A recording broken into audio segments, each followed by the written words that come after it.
নমস্কার বন্ধুরা, দেখো আজ সকালটা কি সুন্দর। এটা আমার ব্যালকনির দৃশ্য, সবুজ গাছ দিয়ে ভরা। সকালে উঠে এই সবুজ গাছপালা দেখে মনটা ভরে যায়। আমি জানো তো গাছপালা ভীষণ পছন্দ করি। তবে ভাবছিলাম দুপুরে কি রান্না করা যায়। চোখে পড়লো কয়েকটা ডিম, তাই ভাবলাম আমার রান্না করা একটা ডিমের রেসিপি শেয়ার করি। জানো তো আমার নাতনিরা এই রেসিপিটা খুব পছন্দ করে। আশা করি তোমাদেরও ভালো লাগবে। চলো দেখি রান্নাতে কী কী উপকরণ লাগবে। পেঁয়াজ, টমেটো, কাঁচা লঙ্কা, আদা বাটা, রসুন বাটা, গরম মশলা, তার সাথে ডুমো ডুমো করে আলু কেটে নিয়েছি আর ডিম সিদ্ধ করে নিয়েছি। এই রান্নাটিতে আমি লাল লঙ্কার গুঁড়ো ব্যবহার করব না। এবার ডিমগুলো হলুদ নুন মাখিয়ে তেলে ভেজে নিই।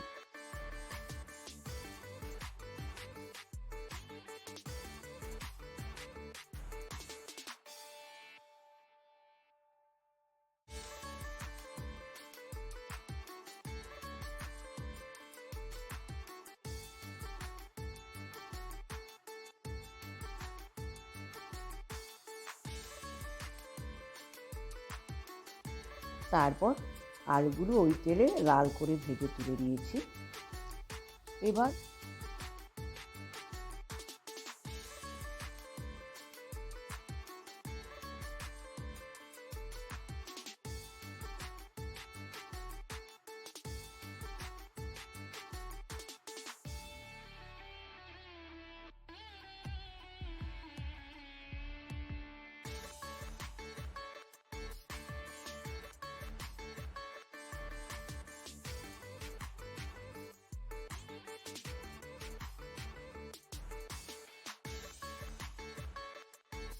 এবার তেলের মধ্যে তেজপাতা, পেঁয়াজ কুচি দিয়ে পেঁয়াজগুলোকে একটু ভেজে নিয়েছি।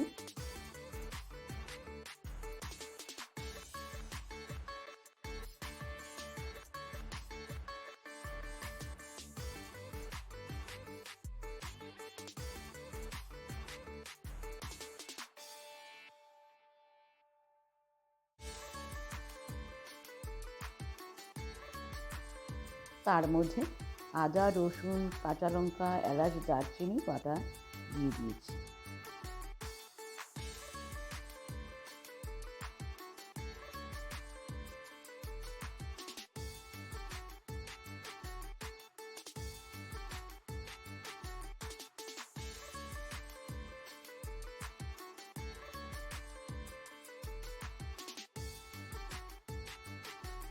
কষিয়ে তার মধ্যে হলুদের গুঁড়ো, ধনের গুঁড়ো দিয়ে কিছুক্ষণ নেড়ে চেড়ে তার মধ্যে টমেটো দিয়ে স্বাদ অনুযায়ী নুন আর চিনি দিয়ে দেবো। মশলাটা ঢেকে ভালো করে কষিয়ে নেব।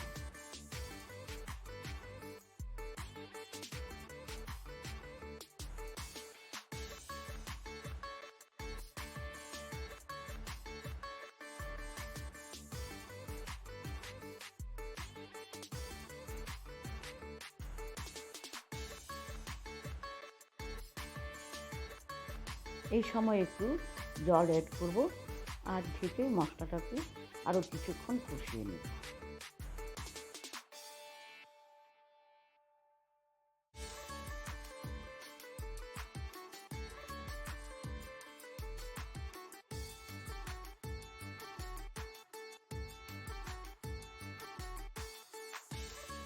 তারপর যখন তেলটা মশলা থেকে ছাড়বে তখন পরিমাণ মতো জল দিয়ে দেব।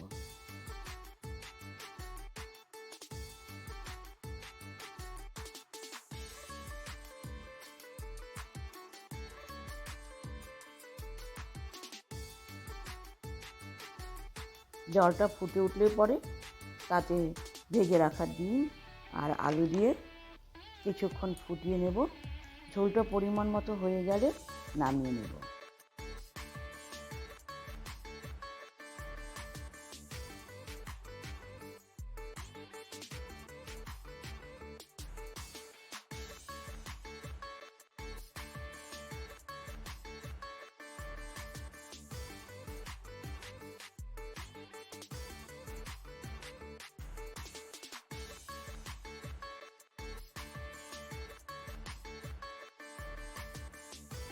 এই দেখো কি সুন্দর একটা ডিমের রেসিপি ঝটপট তৈরি হয়ে গেল।